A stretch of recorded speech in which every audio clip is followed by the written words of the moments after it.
Mga ka-NWOW, ngayon ay ibabahagi ko sa inyo ang 5 common problems ng e-bike at ang simpleng solusyon para maiwasan ang mga ito. Una, ang battery terminals. Madaling kalawangin to lalo na kapag nababasa. Simple lang ang solusyon. Punasan lang ng dry cloth regularly para siguradong malinis at walang corrosion. Pangalawa, ang brake pads.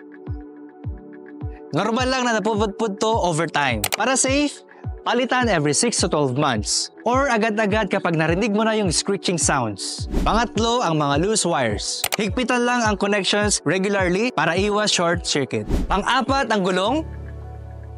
Para iwas flat tires. Maintain ang recommended PSI lagi. Pwede mo i-check sa pinakamalapit na NO outlet or bumili ng sarili mong gauge. Ito pa! Alam nyo ba na libre lang ang basic check-up sa NO outlets? Dalhin lang ang e-bike mo at tutulungan ka ng NO technicians namin. Kung may napapansin ka sa inyong e-bike, check mo na agad yan. Tara, ride safe! Ingat mga ka-NO!